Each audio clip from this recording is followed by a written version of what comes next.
Hey, welcome to Wilderness Innovation Radio. And this morning, sitting here in the cabin, got all the windows open. It's about 60 degrees in here. Very nice. Got my survival blanket on my lap just to keep me a little cozy. And so it's a nice morning to start this program. Today's subject is actually kind of based on my recent trek that I did, where I went on a little trek up in the high Uinta Mountains, and I did it for 3 days without eating any food. So I want to talk a little bit about that, and I think I've got this divided up into 3 parts. So first of all, I'm just going to tell a little bit why did I do that, what was the motivation, and because some people have said, well, that was stupid, that was dumb, that's crazy, what'd you do that for? maybe I'm a little off my rocker, but but I did have a reason. I just didn't do it for nothing. And then the second part of the program this morning is going to be talking a little bit about that actual experience and what I felt and kind of what it was like, so kind of give you a first hand on it, and I will give you a little heads up, is it actually resulted considerably, the experience was considerably different than what I anticipated it would be like. So I'll tell you a little bit about why that was.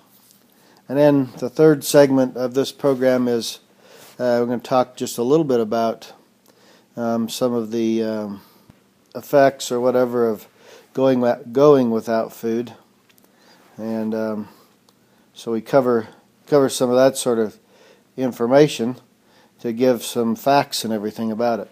So starting out, let me talk to you a little bit about why I went on the trek 3 days without any food, and kind of how that started in my mind. About I guess it was about 30 years ago or so. It's been a good while. I read a book. I'm always reading stories, books, collecting articles, all kind of things on survival stories and all that sort of thing. And there was one at the time I was living back in North Carolina, and I used to go to the library and check out books and stuff until I read everything they had. But on survival stories, different experiences like that. And there was one there called Hey, I'm Alive. And it's the story of Helen Claiborne.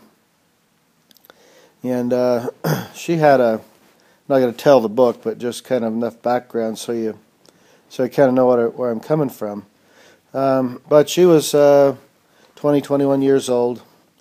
She was a New Yorker, New York City girl, and got caught up in wanting to go visit Alaska and live. So she decided to go live there for a little while, and during the time she was up there, she had contracted with a pilot to fly her down to California for a little quick little trip. The guy that worked in the oil fields was went back and forth occasionally as the schedule permitted to his home and down there. Well, anyway, they took off from up in Alaska. They wind up, the plane crashes, and it's not in the summertime. They're up there in temperatures down into the 40 below, and even a little colder than that even at times. And they had only enough food for a lunch during the flight. They had no blankets, sleeping bags, there was like zero preparedness stuff on the plane, which is kind of incredible to me when I think about it. But anyway, that's what it was. So they wound up going without any food after the first day, without any food for 7 weeks.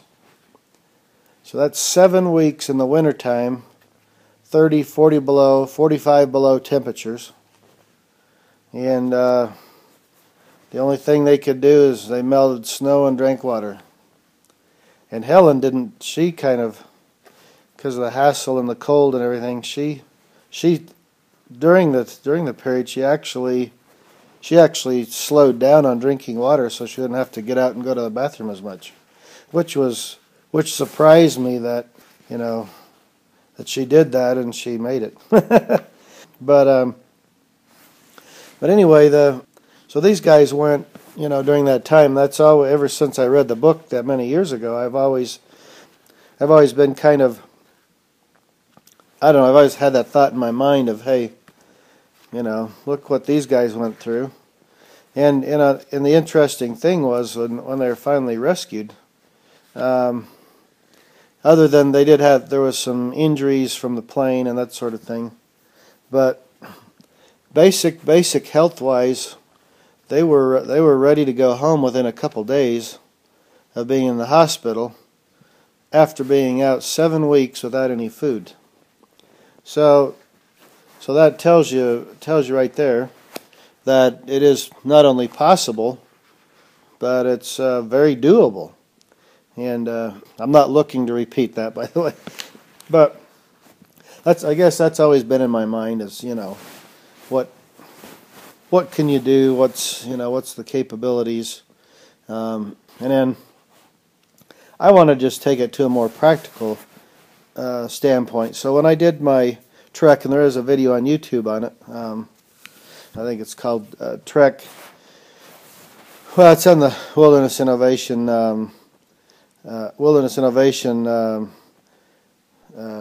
page there on YouTube, and it'll be up there. And we even have a playlist. We even have a playlist called Treks or whatever. So it'll be in there, but it's a trek 3 days without any food is kind of the title of it. But anyway, so we go from the extreme, more of the extreme of Helen Claiborne and the pilot. Their experience I think that was in the 60s, 1960s time period. So we go from that to today, 2014. I finally decided to do a little something myself on a very, very much smaller scale. I'm not looking to go 7 weeks without food. That would be kind of odd. But anyway, I just got to thinking, well, in North America, I think in probably most of Europe and most of the civilized world, and I know at least for North America, if somebody is lost, stranded, broken down somewhere in the bush, the woods, whatever, the average person is rescued within 72 hours. And so that being the case, typically you don't really have a reason as far as survival goes. After an accident or something like that, you really don't have a reason to be that much concerned about going longer than 3 days without food. And I know, obviously there's circumstances where somebody's out and they're out there for, a week or 2 weeks or 3 weeks or something sometimes. But, as we go along, I mean, it's less and less likely that would be the case. So, because the average is vastly in favor of 3 days or less. It's not uncommon to be found in a couple of days. But so anyway, that was kind of the impetus for deciding to do this the way I did. Was it'd be more like a deal where up in the hills, vehicle breaks down or something, you got to grab what you can or whatever, and maybe in this instance you got to trek out of there or something. That was kind of my deal. I didn't want to go 3 days without food and I'm just sitting around the campfire or laying around in the hammock all the time. I wanted to actually be where I'm hiking around, and in this case, the whole time is above 10,000 feet. So so that was part of the deal. Is okay, yeah, I'm not just laying around, which actually is good advice most of the time if you get in a situation. Is get yourself really comfortable around camp, get everything just cozy and nice, and just kick back and relax till the rescuers get there. And you could get signal fires ready to light if you need to. If an airplane comes over or something like that. But anyway, beyond that, normally I've talked to a bunch of rescue people. Normally they would rather have you just stay in a spot, and they'd come and find you rather than all of a sudden you're all over everywhere. But anyway, that's a case-by-case basis there. But in my instance, the reason I wanted to be hiking around that way is because I'm having to do effort, I'm having to do work, I'm carrying a pack, and incidentally, in the video I do show you also a little extra bonus. We're going to do some more on it, but the Roycroft pack frame, made out of 3 pine sticks, and then my tarp contained all of the goods I was carrying with me, and all that strapped onto the pack, and so that's what I packed everything around on. So I did have a backpack with me because of extra gear I was carrying, just because of other things I was doing on the trek. I had a full size pack, full weight, and all that sort of thing, as well as I'm going without food. So I want to kind of simulate, hey, if I'm back in there, I'm without food, but I still got to hike out. I want to see what it's like. That's really the bottom line. So anyway, so that's how I formulated the plan.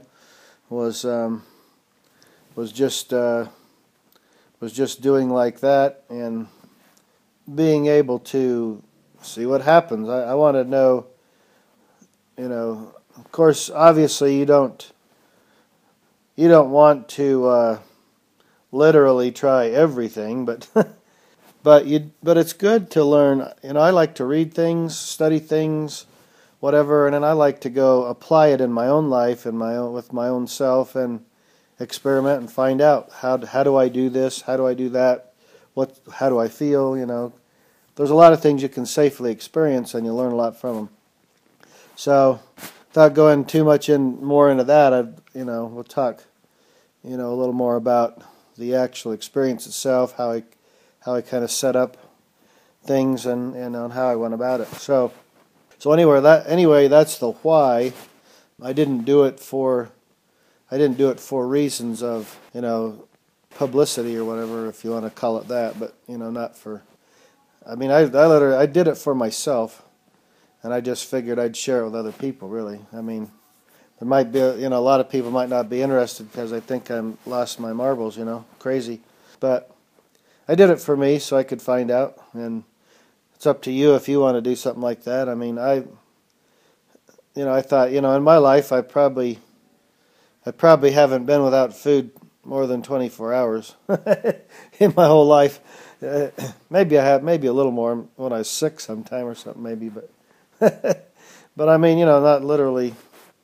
not literally, really, for more than 24 hours, and certainly nothing approaching 3 days. So anyway, that's part of the deal. I wanted to experience that, and and incidentally, I was thinking about it during my trek, is because I had to do a bunch of other things the day before I left, so I could have everything in the business taken care of before I took off. I wound up working a very, very long day the day before, in fact, into 3 o'clock in the morning of the day I left on the trek. And on the day prior to leaving, I only had one meal. So the way it all ended up, I went 4 days on one meal, which was at the beginning of the time. So, but I just call it, well, that's 3 days. 3 days without food on the trek anyway. But so here we go. Let's talk about now segment number 2 here, part 2. What the trek was like, and then we'll and we'll go from there. So anyway, I started out the trek where I was actually nearly 24 hours without any food, because I'd ate a time during the day before, and so from that point till when I went on the trek, then I was a few hours short of 24 hours when I actually started it. So I kind of wanted to do that just to accentuate things. So I'm already starting out having been without food nearly a day, just for added effect, you know. So that's how I started out. I drove up into the mountains to the trailhead, and strapped my pack on, and my Roycroft pack, strapped it on, and headed on up the trail. And I went during the trek. Well, if you watch the video, you'll see I went past more than 20 lakes during that trek, and I got slideshow in there, a lot of pictures and junk, you know. But anyway, so I trekked up through there and kind of do a little boulder scrabble through some of it, kind of getting up over some areas back up into where the lakes kind of start in there, and I just went along till a little while before dark, but not too late, and I got up beside one of the nicer sized lakes up there, and found me a spot to set up my hammock and everything, and set up a little tarp. I did a draw curtain type tarp setup because it had been raining, but it was kind of one of those things, kind of on and off. I didn't know if it was. I don't like to have a tarp over me if it's not raining, but that's beside the point. But anyway, so I got there. I really, I didn't even though I'd been almost a day without food, I didn't even feel it at all on the hike into the first camp. And I mean, there was really no noticing it at all. I didn't have any less strength. I didn't feel hunger pains or anything like that. So it went just fine. And so I set up camp and everything, got all that done. It was looking like it might rain a little bit, so I went ahead and got my campfire started so it'd already go on just in case, it'd be easier. So I got that going, I kind of had it going during the time I was setting up my hammock and everything.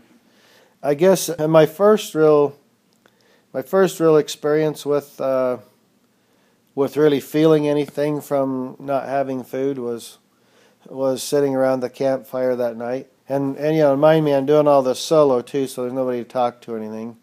So I'm sitting there by myself around the campfire, nothing to eat, and it's been at that point more than a day since I last ate, So I mean, the effects that I felt was, especially up camping, all my life I'm in the habit of, hey, you got your evening campfire, you're sitting around there and you're cooking up some grub, you're going to have some good old stuff. And typically, like we like to do on the first night of camps, is bring something nice, like some nice beef stew or some steak, or I don't know, something really nice for the first night, because you can bring on the first day, you can bring something really nice in and cook it up, it'll keep for that long, So here I am, I'm up there, and it's like, okay, so for dinner I'm going to have water.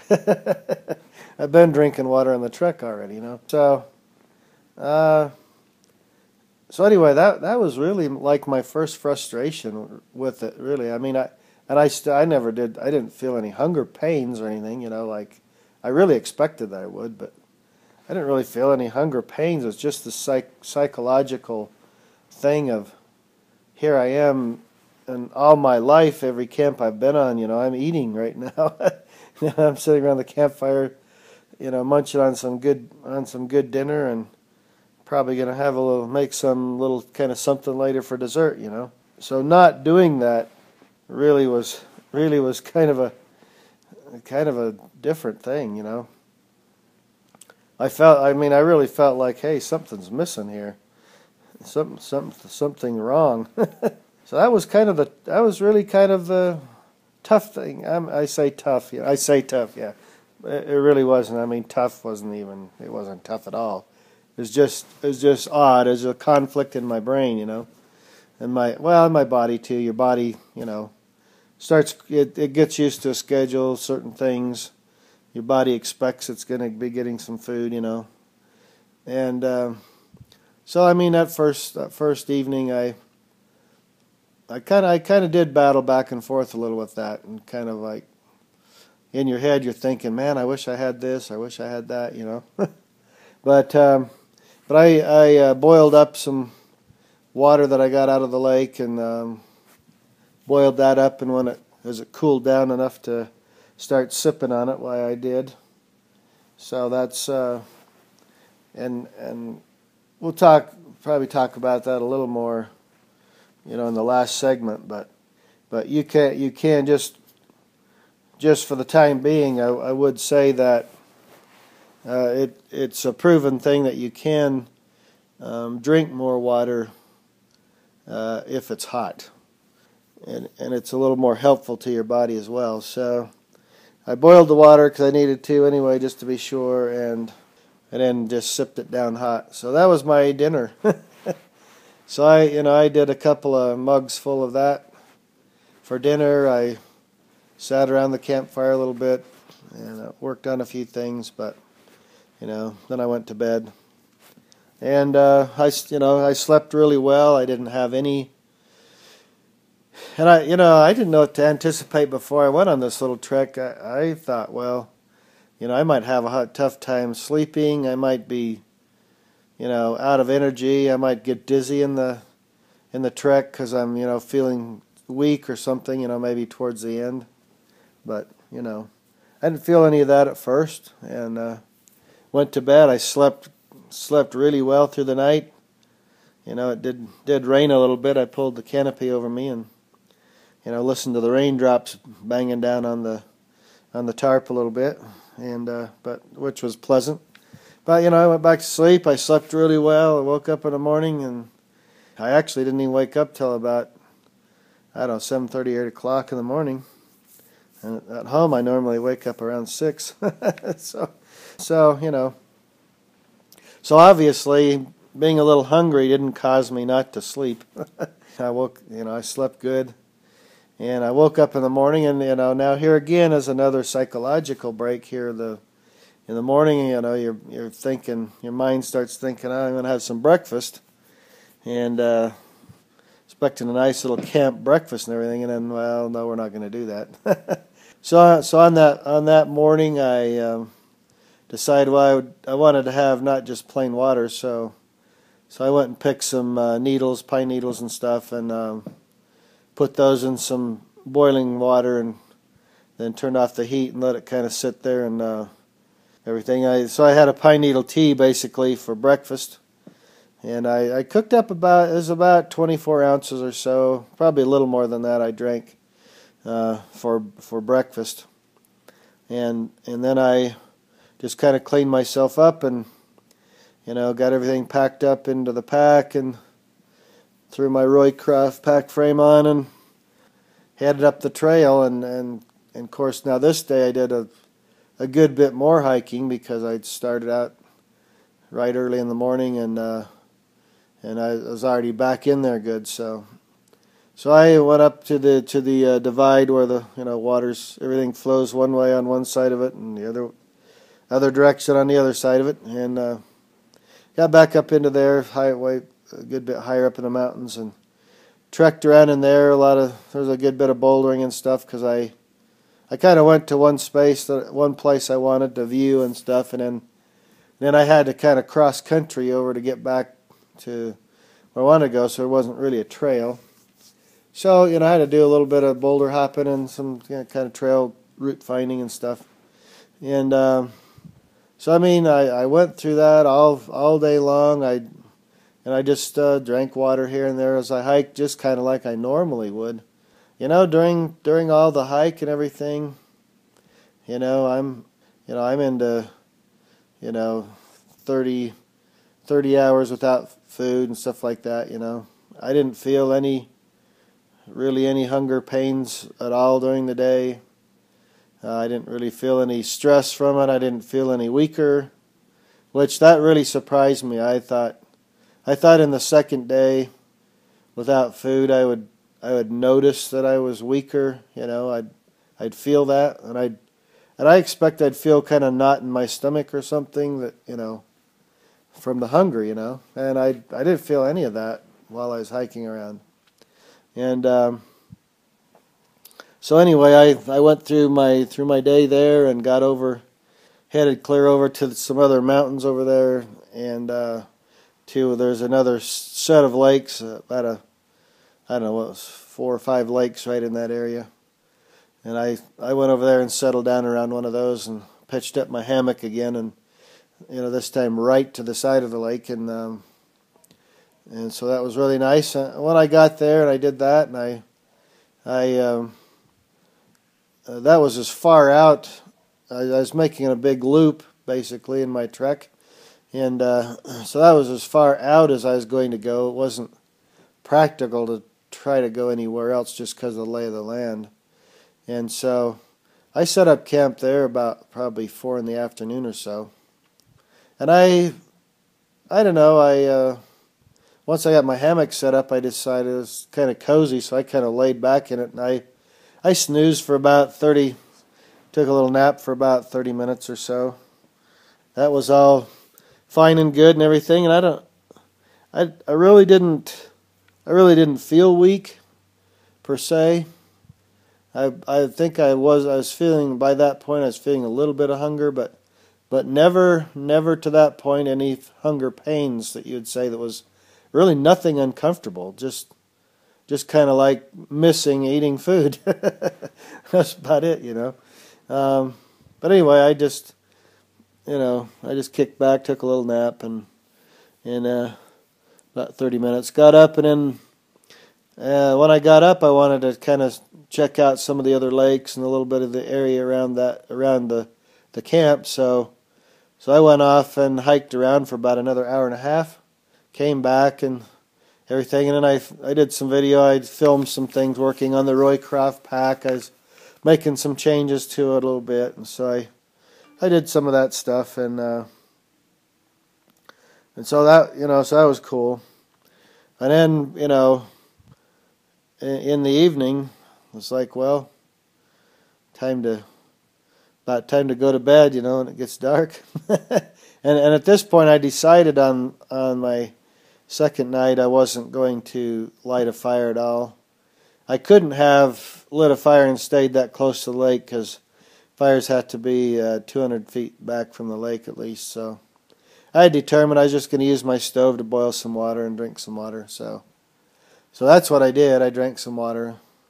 Oh, incidentally, I did bring on the trek, I brought some flavored water things. Like there's some stuff available. It's called real lemon, real lime, and it's like, they have like, I think 10 calories, and you mix that with 16 ounces of water. So I brought a bunch of those little packets along, because I thought I'm going to get really sick of drinking water. So, you know, I might want to drink some of that this go round, just to make it easy to drink enough, because I was envisioning I was just going to have to gorge myself on water. And I only used one of those packets the whole time. And, you know, it did taste good to have a little different, you know, flavor, but I actually found it was about as easy just to drink water. And I didn't drink a tremendous amount. I drank a little more water than I normally would, but not anywhere near what I thought I would have to do. And, you know, maybe if I was in an area that was this was higher altitude, so it wasn't really hot. So maybe if I was down on the desert area or something, I may have had to drink more water than I did up there. I don't know. But I thought I was going to have to drink more just for keeping my stomach feeling full, so I wouldn't feel the hunger pain as much. Because that's what I'd heard in some of the readings that I've done was, you know, that'll take away the hunger pains by keeping your stomach filled with water. So that was part of the theory, and I found out at least in 3 days' time, I didn't have to utilize that at all. So anyway, so I need to wrap this segment up, but you can watch the video, get some more info, and see the beautiful scenery. But anyway, so I went to bed that night. I slept really well. I didn't wake up till 8 o'clock or after the next morning. I was so cozy. And obviously, see, I'm not, I had envisioned hunger pains would be waking me up in the night or whatever. Oh, no, none of that. I slept like a log in my hammock. It's our poncho that we have that makes into a hammock. Anyway, but so the only thing that morning when I woke up, I was like, on my mind was bacon and eggs. I want to have bacon and eggs, or a fish, catch a fish out of the lake and have some fish and some eggs or something, But I had that thought and all, and it wasn't that big a deal. I thought about it. I thought, yeah, that would be nice, but So I got up, dipped some water out of the lake, boiled it up, drank down about 24 to 30 ounces of water, and I hiked around a little bit more that morning, just seeing a few more things before I, started my return loop, and so I went back a different way than I came up, and so it was a loop around. I didn't go up and back on the same trail, but so anyway, I kind of took my time. I actually did a little bit more work on the Roycroft pack, tweaking things a little more, and did a little more, shot some more videos and stuff, and all that, and then I packed up and headed down the trail, heading back, and the whole time I never did have what I would consider hunger pains. The only thing I had was just the psychological feeling that I needed to eat, just in my brain, And I never really, on that last day, third day, I started feeling maybe a little bit of weakness, sort of, and during the hike, but I found one time I stopped for about 30 minutes, and it's like when I started again, it was like nothing had ever happened. I was fully going. I think, and we'll talk about, we're getting ready to start the last segment. I think part of that is that your body is getting used to going without regular food, and it starts becoming ineffective at supplying energy in the same old-fashioned way because you're not giving it these fresh, easy calories to grab food out of, or to grab energy out of. Anyway, so I stopped for a little bit. Everything replenished in my body. I got the glycogen restored or whatever, and then took off again. I was fine. And I was good the rest of the way through. At the end of my trek, I did a little, it was not long before I was back to the trailhead, I stopped and did a little clip on the video, just kind of summarizing things. And I felt a little bit more there, as far as hunger, because I had brought up some nice stew and a bunch of different foods and stuff, because I was going to celebrate when I got back, to the trailhead, and eat up something, and anyway, so I had that expectation in my mind that I was going to be eating. So I felt a little more once I got close to the trailhead, but still wasn't any pain, still wasn't any, really not any terribly noticeable loss of energy or anything. When I did finally cook up something to eat, I mean, I had a few mouthfuls, and I was like, I just didn't feel like eating anymore. So that turned out to be anticlimactic. It wasn't any kind of celebration. It's a few bites and like, okay, that's all I can do. So I really wasn't even hungry to that extent, So anyway, the results of the trip was 3 days without any food, 4 days with one meal. Really virtually no effect on me, energy-wise, hunger pain-wise, or anything like that. I just drank water, and I didn't drink all that much extra water. So So, I mean, for me, I mean, that was kind of an eye-opening experience to see, hey, because, you read survival stories and stuff, and one of the first questions the press always asks is, well, what did you eat, It's like, what, you can't go a day or two without food, Yeah, but, you read those stories, if from now on, if you read them, you find people will say the strangest things. Oh, yeah, I would have starved to death, man. I found some crackers or something, or whatever, some odd thing or whatever.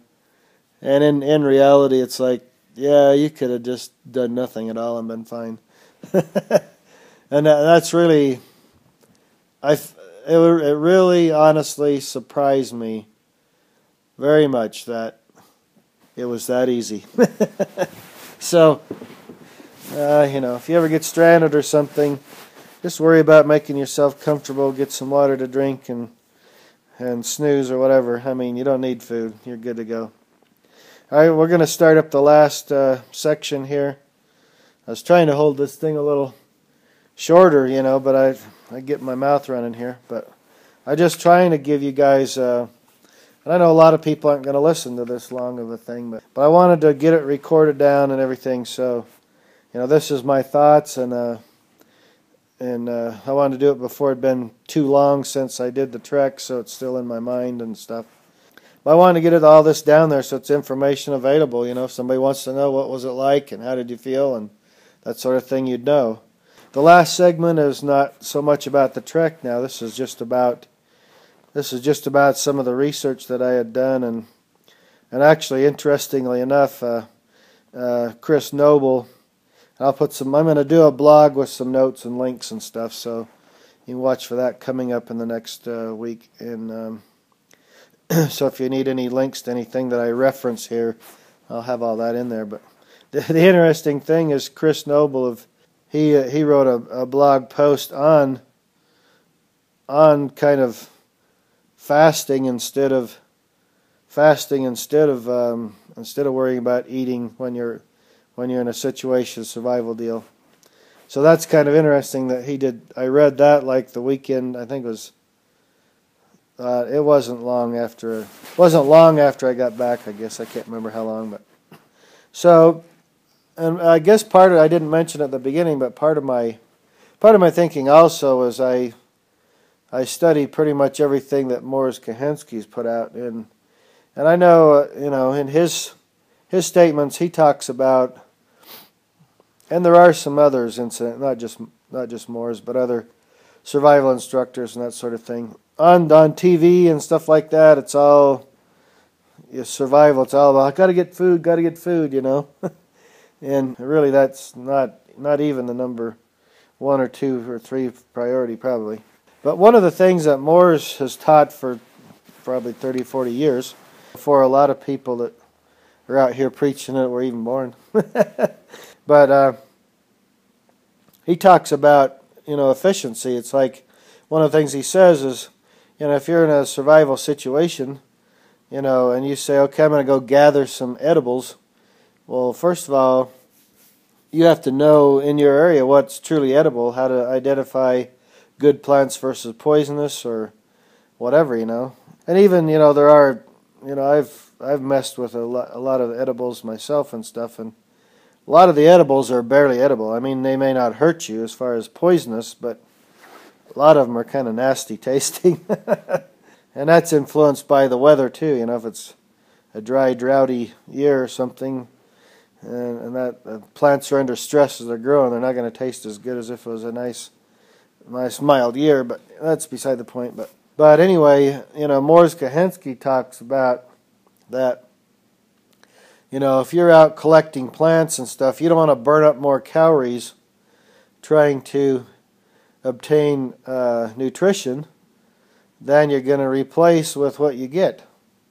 And that's whether you're trying to do animal trapping, whether you're trying to do edible foods and stuff. And I'll reference here as we go along just some information too, to give you an idea of how much you got to eat.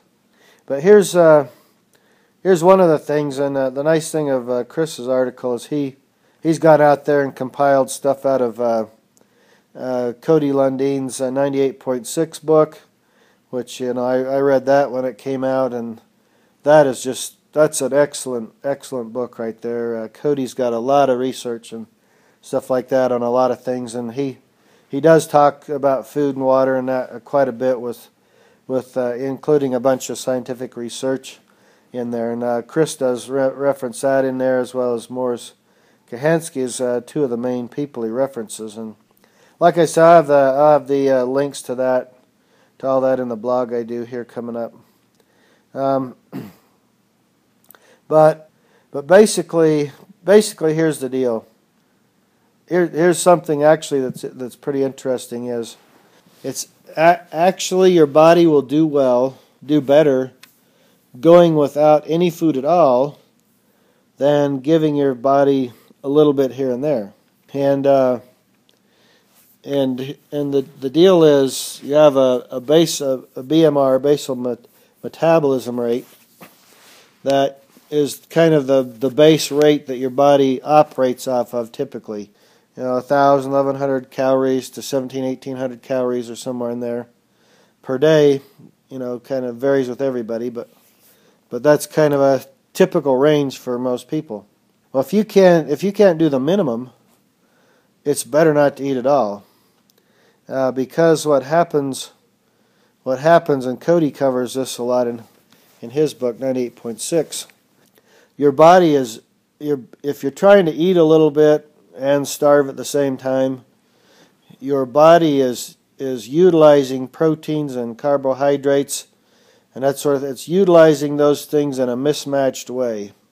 And so what can happen, and actually I think Mors has some research on that basically you can wind up dying of protein deficiency because you're trying to eat a little bit, and actually I think it is Mors that makes the comment that you could last 4 times longer without eating than dying because of protein deficiency, because you're thinking, hey, and this is kind of the thinking you get in your head, is like, well, if I can last a certain number of days without eating, if I can eat a little here and there, I'm putting some calories in, so I'll last longer. Well, in effect, actually, because your diet at that point is not well balanced, you could wind up dying, in 1/4 of the time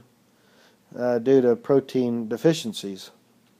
So anyway, that's kind of part of the thinking, is not only can you go longer without eating at all, but actually you'll wind up healthier at the end, and actually during the time. So that's part of the thinking, is that it's kind of a little game changer, really, when you think about it.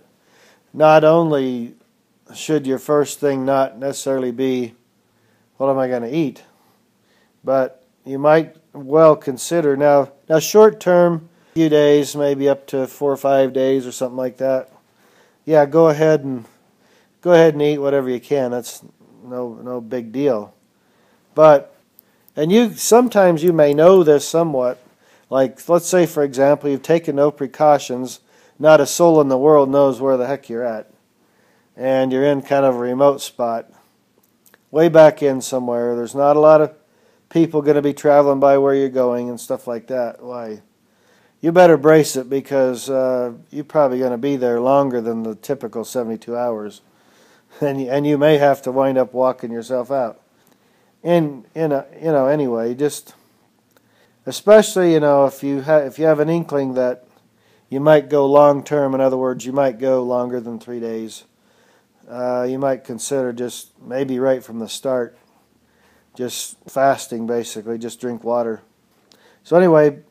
Here's another key right here. I want to make sure I get this in here. There is a problem it varies per person, but in between 2 days and 6 days typically, a person's body makes a change. And basically the change is that your body starts utilizing, because it's ran out of glycogen, and which it typically uses for energy, and so it makes a change, and it starts getting energy from fatty acids, and so it converts that, and you can go a long time just based on that. The typical person can go 6 weeks without any long-term effects or anything like that. Just fasting, just drinking water. So you can go a good while when your body switches over to that. Now, if you are a little overweight, have a little more storage on your body, you could go longer than that. You figure a pound of fat is equivalent roughly to 3,000 calories. If you're 20 pounds overweight, add that to the 6 weeks. So you can go a good while actually. So, but here's the thing. I almost missed this. Started to make sure I didn't skip this. One of the things that happens is they in research they have found that if you eat, and they quote it in grams, I convert it, but basically if you eat as little as 500 or 600 calories in a day, that can be enough to switch off the mechanism of burning fatty acids. Here you go 2 to 6 days without anything. You find a little something and put in 500 calories in your body, and your body says, "Oh, okay, we can go back to the normal way of living here." All of a sudden, your body switches back off. It's like you just slammed yourself back into a week ago, and so actually you just made yourself worse off. So really, once you start in this process, if you can't supply that amount every day, it's better not to even do it. I did want to kind of cover that. Now we're kind of run out of time. I'm actually running a little longer than I wanted to, but there's just some stuff I wanted to talk about and get in here. So it's here, and I hope you find it interesting. But there are a few points in here that I want to get out of from Morris Kahansky. Actually, this out of his new book. He talks about it in his original book Bushcraft, but a little more detail in his newer one. Came out in 2013. But he talks about says you can learn to fast in less time than you can learn to eat one edible plant, and And then the other thing is, once you start fasting, your body is more effective at using what calories it has. It can actually become quite a bit more efficient. In fact, somewhere else there's some research here where once you get into this, your body can become so effective that your BMR can drop by 21%, and you still can put out the energy. So you can still do the work or effort you need to do. Now Morris talks about once you get into this and your body makes that switch, that he says even though you might not feel like you could, you can actually exert yourself to the point of burning through 4,000 to 5,000 calories a day, which is kind of amazing. I wouldn't realize it'd be that much. I mean, so you can do some hard work, all the while not eating. So it's not just like, hey, I got to lay around camp. You can actually do work, some good exertion, and still be fine.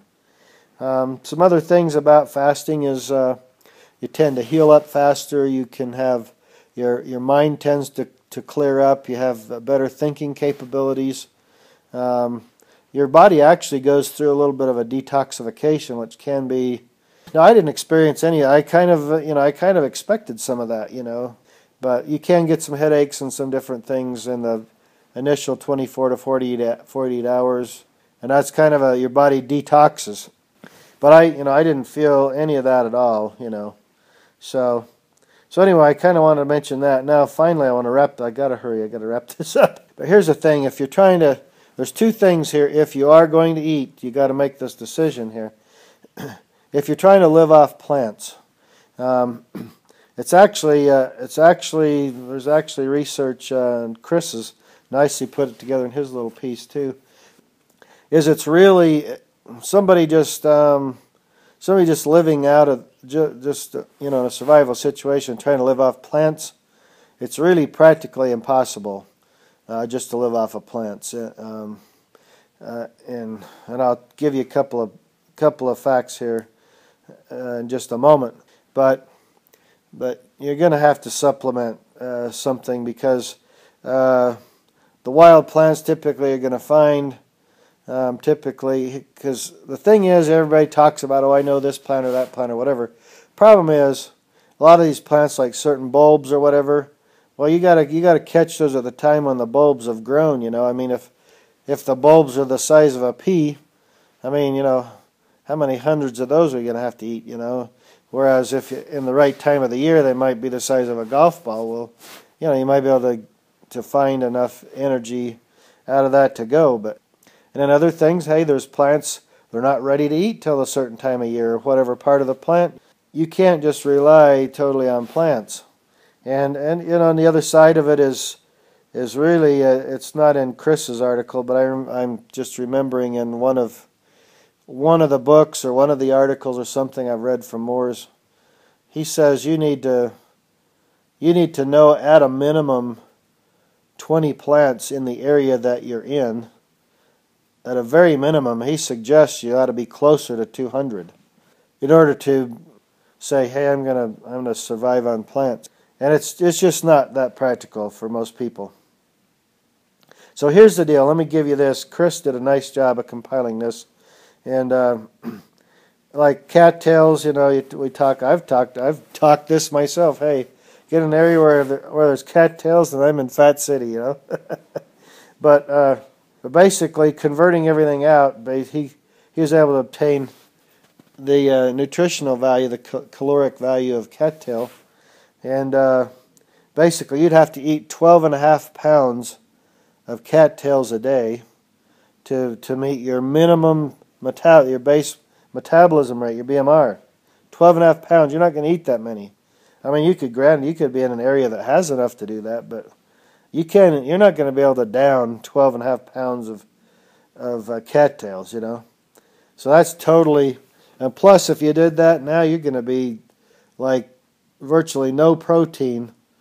I mean, you're going to put your body so far out of whack, it's crazy. Now, Chris quotes just a couple of things, and I'm just using his. This is the only figures I've got. But you could probably go out there if you research and just some other plants that are in your area that might be a possibility. And you could go online. There might be some research somewhere that tells you how many calories per gram or ounce or pound or whatever. Another thing he mentions is inner pine bark. And you got 600 calories per pound. So that means you got to eat at least 2 to 3 pounds of inner pine bark to make it. Now I don't know about you, but that's going to be hard to down that much. And then acorns is it's the best one he quoted, but you'd still have to eat. There's 142 calories per ounce, so you got to eat close to a pound of those. So even at that, I mean, that's going to be tough to process that much acorns all the time, and you're going to have to find them, and you have to be at the right season. And you have to compete with all the squirrels and everything, getting enough for yourself, So practicality is kind of crazy there. It would be easier to set some deadfalls and stuff like that, try to catch some animals, because you have considerably, I mean, it's several times better than even acorns, eating a rabbit or squirrel or like a trout or something like that. 140 calories for 3 ounces. So I mean, that's a lot more doable than eating a pound of pine bark, inner bark. So if you're going to eat, I mean, you pretty much got to you pretty much got to say that you can be competent in every day catching enough animal in order to supply your calorie needs. So, so if you can't do that, as Morris says, if you don't feel like you can do that, it's better not to even start it, because your body will do better just skipping it altogether. That's a little bit of information that I wanted to give out to you. And like I say, I'm gonna have, actually, there's a bunch of reading material links and books and stuff like that, blogs and stuff like that. I'm going to put as links in the blog that I do on this sometime in the next week. So you will have some reference material as well. But anyway, I think we're sitting here at about an hour in this little audio program. But to wrap it up, just wanted to, I'm going to do some longer, so kind of stay tuned. Sometime here coming up, I'm going to do some longer treks. I'm going to try to do, I'm thinking right now about a 5 or 6 day without any food. Just, and here again, I'm kind of intrigued by this and I want to kind of experiment a little bit, but I got to do it in a way that's cautious too, so in case things don't go right, I have kind of a backup plan, because I'm not totally crazy. But anyway, so there will be some things. That's not any kind of a contest, because I'm not going to, according to Moores, he knows of some kind of research or something somebody did where they went a year without any food. That's just hard to even conceive of, but he says that's the record. So I don't know who it is, where, or whatever. I don't have any reference on that. But anyway, I'm not going for any kind of records. I'm just trying to find out how my body functions, how I feel, what I can do, and that sort of thing. I like to learn like that, scenarios and stuff like that. So that's what this is, and hope you enjoyed this audio cast here on going without food. Just some information. Hope you enjoyed it. I enjoyed the experience. It was different, but I enjoyed it. It didn't hurt me at all. I'm still just as crazy as I ever was. Hope you enjoy your time out in the woods like I do, and stay safe. Do what you can, and keep on increasing your knowledge and that sort of thing so you can be more prepared. Yeah, this is Perry Peacock, Wilderness Innovation. Goodbye till next time.